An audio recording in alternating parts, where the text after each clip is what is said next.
400 की बात कहना कहीं से अखिलेश जी सीनियर नेता है तो 400 की बात कहना भी न्याय संगत नहीं है। समाजवादी पार्टी चुनौती में हम लोगों के सामने खड़ी है। ऐसा ख्याली बुलाव है और कोई यहाँ लड़ाई में नहीं है। IM और कांग्रेस में कोई दम नहीं है। आपने देखी पिछली सरकारों में, चाहे वो बहन मायावती जी की सरकार रही हो, चाहे अखिलेश जी की सरकार रही हो, आप देखेंगे चाहे जिसका मकान चाहे जो अपराधी जाके कब्जा कर लेता था। नमस्कार, न्यूज़बीन की खास पेशकश मुद्दे की बात में आपका स्वागत है। मैं हूं सैयद आखिर रजा। मुद्दे की बात में हम आपको रूबरू कराते हैं उत्तर प्रदेश के जुड़े विधायकगण की या फिर मंत्री की। इस बार हमारे साथ मौजूद हैं प्रयागराज के 12 विधानसभा सीट के विधायक डॉक्टर अजय कुमार, और हम उनसे बातचीत करेंगे कि आने वाले चुनाव को लेकर के किस तरीके से वो तैयारियां कर रहे हैं। सबसे पहले हमारा सवाल आपसे यही रहेगा कि क्या चुनौती आपके दिमाग में चल रही है कि विधानसभा आपको जीतना है अपने क्षेत्र की, तो क्या चुनौती है आपके साथ? देखिए, किसी भी जीवन में हर समय हर क्षेत्र में चुनौती ही चुनौती है, और राजनीतिक जीवन में हम लोग 5 साल चलने वाले लोग हैं, तो मैं नहीं समझता कि कहीं कोई चुनौती दिखती है।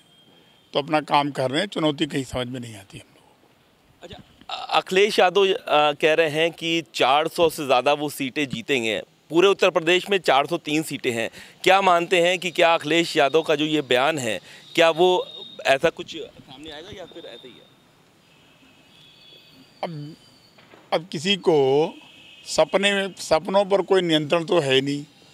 सपने देखने पे किसी को मना भी नहीं किया जा सकता।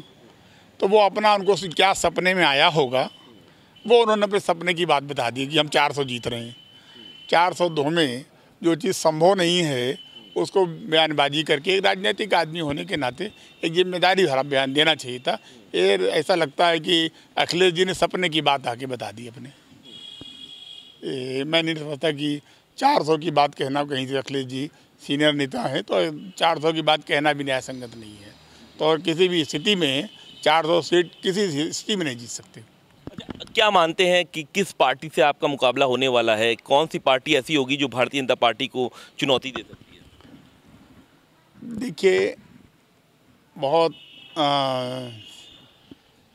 सत्य बात है कि उत्तर प्रदेश में भारतीय जनता पार्टी के सामने कहने को तो सबको कह सकते हैं कि कोई नहीं है चुनौती में, लेकिन सत्य ये है कि समाजवादी पार्टी ही चुनौती में हम लोगों के सामने खड़ी है चुनाव में। और चूँकि कोई निर्विरोध चुनाव होता नहीं है तो कोई ना कोई दल सामने खड़ा होता है, तो जो देखने में ऐसा महसूस होता है वो समाजवादी ही लड़ेगी चुनाव। ये भी बात है कि प्रियंका गांधी भी जो है मैदान में आ चुकी हैं। लखीमपुर खीरी का उनका दौरा रहा हो या फिर प्रदेश में अगर देखा जाए तो पिछले 6 महीनों से काफ़ी एक्टिव रोल में दिखाई दे रही है। तो क्या आप नहीं मानते कांग्रेस भी इस फाइट में है? देखिए, जब 2 पहलवान अखाड़े में लड़ते हैं तो जो सामने खड़े वाले पहलवान को भी जोश आता रहता है। तो ये पवेलियन में खड़े हुए लोग हैं, ये बाहर से अपना जोश दिखा रहे कि अगर हम भी लड़ें तो अच्छा लड़ पाएंगे। अच्छा लड़ते हैं ना, तो उनका भी अच्छा ख्याली पुलाव है। और बाहर से अखाड़ा पहलवानी ठोकने में कोई गुरेज नहीं है, तो अपना प्रयास कर रहे हैं। और कांग्रेस कहीं कोई लड़ाई में नहीं है। अच्छा, प्रधानमंत्री ने तो ये कह दिया है कि कृषि बिल वापस होगा। ऐसे में आप क्या मानते हैं कि क्या आने वाले चुनाव में इसका कुछ फ़ायदा भारतीय जनता पार्टी को होगा या फिर किसान? नहीं, निश्चित रूप से होगा, निश्चित रूप से होगा। अगर किसान बिल होता तो भी फायदा होता, और किसान बिल को हमने जन भावनाओं का, माननीय प्रधानमंत्री जी ने जन भावनाओं को ध्यान रखने में, या ये कहिए कि हम उनको समझा नहीं पाए, है ना। वक्त आएगा तो वो खुद समझेंगे कि कितना इसको फ़ायदा हमें मिलने वाला था।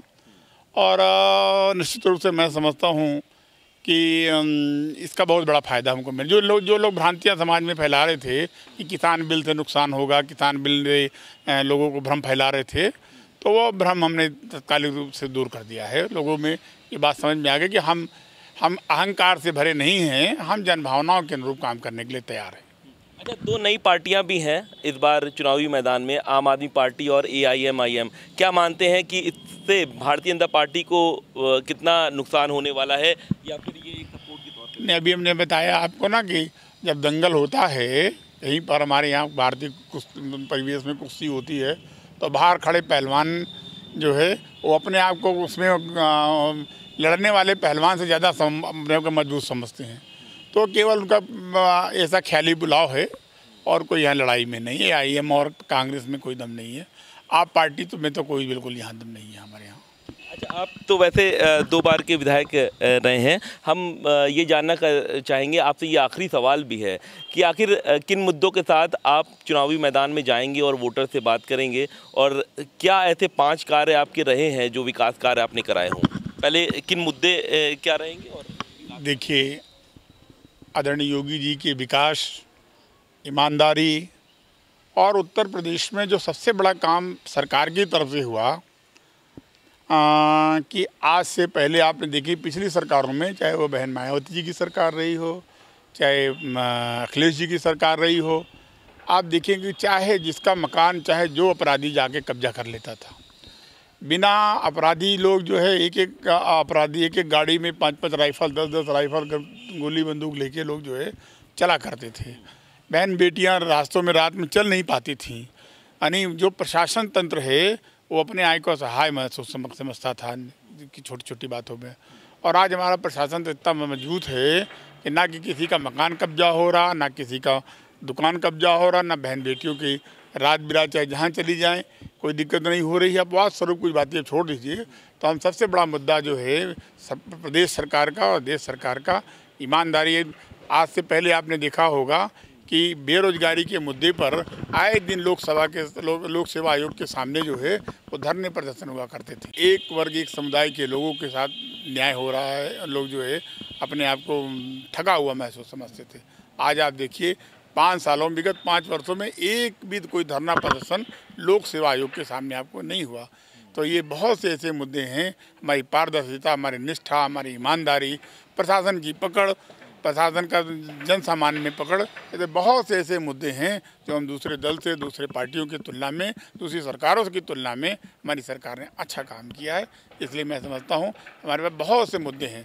पिछली सरकारों को तो उनके जो पिछली सरकार थे उनसे हमारी तुलना की जाए तो उनके पास गिनाने के कुछ नहीं है, हमारे पास गिनाने के लिए अंत कहीं नहीं है।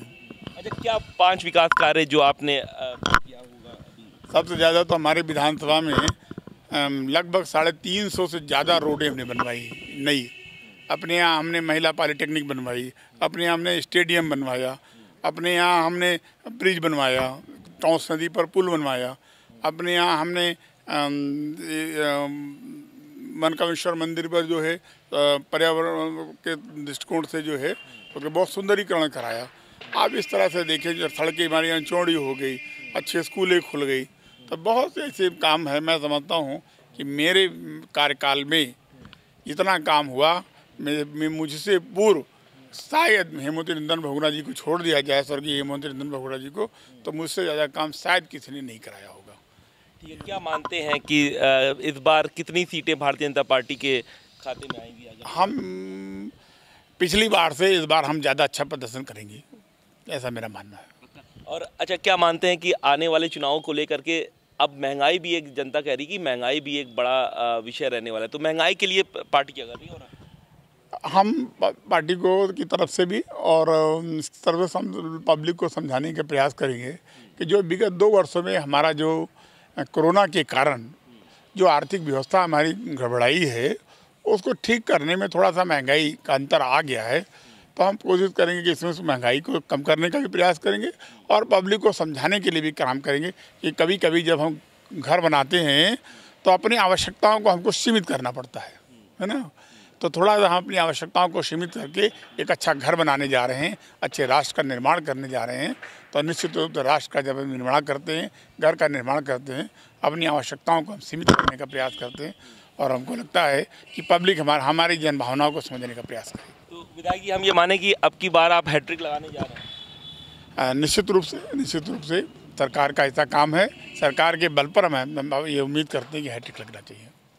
बिल्कुल, तो आप देख सकते हैं ये हमारे साथ 12 विधानसभा क्षेत्र के विधायक डॉक्टर अजय कुमार थे, जो बता रहे थे कि अब की बार भी भारतीय जनता पार्टी ही चुनाव जीतेगी और पिछले बार के चुनाव से ज़्यादा जो है वोट इस बार आएंगे, मतलब कि सीटें जो है वो भारतीय जनता पार्टी की बढ़ेगी। ऐसे में वो एक बार फिर से चुनाव मैदान में खड़े होंगे और इस बार तीसरी बार वो जीत दर्ज करेंगे। अब देखना दिलचस्प होगा जब चुनाव होते हैं तो नतीजे किसके पक्ष में आते हैं। वीडियो जर्नलिस्ट रंजित उपाध्याय के साथ सैयद आखिर रज़ा, न्यूज़ बीन, प्रयागराज।